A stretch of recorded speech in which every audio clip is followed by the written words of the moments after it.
एक बार की बात है, हरे भरे जंगलों से घिरे एक विशाल घास के मैदान में एक मेहनती चींटी और एक लापरवाह टिड्डा रहता था। चींटी मेहनती और एकाग्र थी, हमेशा भोजन इकट्ठा करने और आने वाले सर्दियों के महीनों की तैयारी में व्यस्त रहती थी। हर दिन सुबह से शाम तक चींटी भोजन के छोटे छोटे दाने अपने घोंसले में ले जाती थी और उन्हें कठोर ठंडे मौसम के लिए जमा कर लेती थी जब भोजन की कमी होती थी। दूसरी ओर टिड्डा गाना और खेलना पसंद करता था। वह अपना दिन फूल से फूल पर कूदते हुए, गर्म धूप में आराम करते हुए और घास के मैदान की सुंदरता का आनंद लेते हुए बिताता था। टिड्डा हैरान भाव से चींटी को देखता था, सोचता था कि जब मौसम इतना सुहाना था और इतना मजा आ रहा था तो कोई इतनी मेहनत क्यों करेगा। एक धूप भरी दोपहर, जब चींटी गेहूं के एक बहुत भारी दाने को अपने घोंसले में वापस ले जाने के लिए संघर्ष कर रही थी, तो टिड्डा उछलकर उसके पास आया और बोला, तुम इतनी मेहनत क्यों कर रही हो, प्यारी चींटी? आओ और मेरे साथ चलो। सूरज चमक रहा है, फूल खिल रहे हैं और हवा में हल्की हवा बह रही है। चलो गाते हैं, नाचते हैं और मौज मस्ती करते हैं। चींटी एक पल के लिए रुकी, टिड्डे की तरफ देखा और कहा, मैं सर्दियों की तैयारी कर रही हूँ। जब ठंडी हवाएं चलेंगी और बर्फ जमीन को ढंक लेगी तो खाने के लिए कुछ नहीं बचेगा। मुझे सर्दियों में जीवित रहने के लिए अब जितना हो सके उतना इकट्ठा करना चाहिए। टिड्डा हंसा और बोला, सर्दी अभी बहुत दूर है। इसके बारे में बाद में चिंता करने के लिए बहुत समय है। आओ मेरे साथ गर्मियों का मजा लो। लेकिन चींटी, बुद्धिमान और विवेकशील, ने अपना सिर हिलाया और अपना काम जारी रखा। मैं अभी आराम नहीं कर सकती। बहुत कुछ करना है और सर्दी तुम्हारे सोचने से भी पहले आ जाएगी। दिन बीतते गए और टिड्डा गर्मियों के सूरज की गर्मी का आनंद लेते हुए गाना और खेलना जारी रखता था। वह कभी कभी चींटी को देखने के लिए रुक जाता था, चींटी के अथक प्रयासों पर अपना सिर हिलाता था। एक खूबसूरत दिन की इतनी बर्बादी, उसने खुद से सोचा। गर्मी पतझड़ में बदल गई और दिन छोटे होते गए। पेड़ों पर पत्ते रंग बदलने लगे और गिरने लगे। टिड्डा अभी भी अपने गीत गा रहा था, लेकिन अब हवा में ठंडक का एहसास था। इस बीच चींटी अपने घोंसले को मजबूत करने और यह सुनिश्चित करने में व्यस्त थी कि उसके भोजन के भंडार अच्छी तरह से सुरक्षित रहें।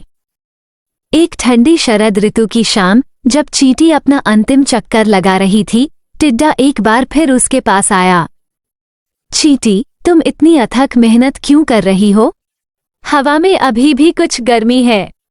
आओ मेरे साथ शरद ऋतु के आखिरी दिनों का आनंद लो। चींटी ने टिड्डे की ओर देखा और कहा, अब सर्दी बहुत करीब है। मैंने अपनी तैयारियां लगभग पूरी कर ली हैं, लेकिन अभी भी बहुत कुछ करना बाकी है।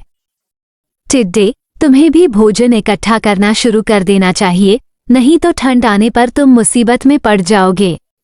लेकिन टिड्डे ने उसे विदा किया और अपनी लापरवाह हरकतें जारी रखीं। वो कल्पना भी नहीं कर सकता था कि गर्मी और पतझड़ के भरपूर दिन कभी खत्म होंगे। फिर सर्दी आ गई।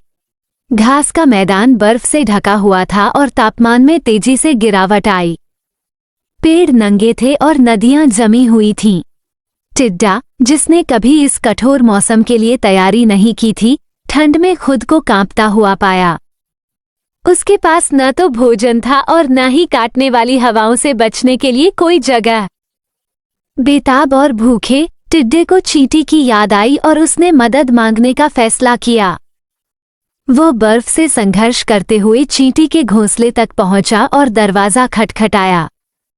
चींटी, अंदर से आरामदायक और गर्म, ने दरवाजा खोला और कांपते हुए टिड्डे की दयनीय दृष्टि देखी।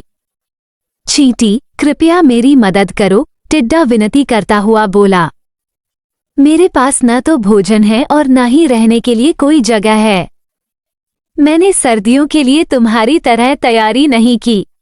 क्या तुम कुछ भोजन और आश्रय दे सकते हो? चींटी, हालांकि सतर्क थी, लेकिन दयालु थी। उसने टिड्डे को अंदर बुलाया और अपना भोजन साझा किया। जब वे गर्म आग के पास बैठे तो चींटी ने कहा, टिड्डा, मैं इस सर्दी में तुम्हारी मदद करूंगी, लेकिन इसे तुम्हारे लिए एक सबक बनने दो। अगली बार तुम्हें भविष्य के लिए तैयारी करनी होगी। कठिन समय से बचने के लिए कड़ी मेहनत और योजना बनाना आवश्यक है। टिड्डा आभारी और विनम्र सिर हिलाया। धन्यवाद चींटी, मैंने अपना सबक सीख लिया है। मैं आपसे कड़ी मेहनत करने और भविष्य के लिए तैयारी करने का वादा करता हूँ। और इसलिए टिड्डा सर्दियों के दौरान चींटी के साथ रहा, परिश्रम और तैयारी का मूल्य सीखा। जब वसंत आया तो टिड्डा भोजन इकट्ठा करने और आने वाले मौसमों की तैयारी करने में चींटी के साथ शामिल हो गया। वे अच्छे दोस्त बन गए, साथ साथ काम करने लगे और टिड्डा कभी भी तैयार रहने के महत्व को नहीं भूला। भविष्य की जरूरतों के लिए कड़ी मेहनत और तैयारी जरूरी है। वर्तमान का आनंद लेना महत्वपूर्ण है, लेकिन व्यक्ति को आगे के बारे में भी सोचना चाहिए और चुनौतीपूर्ण समय के लिए तैयार रहना चाहिए।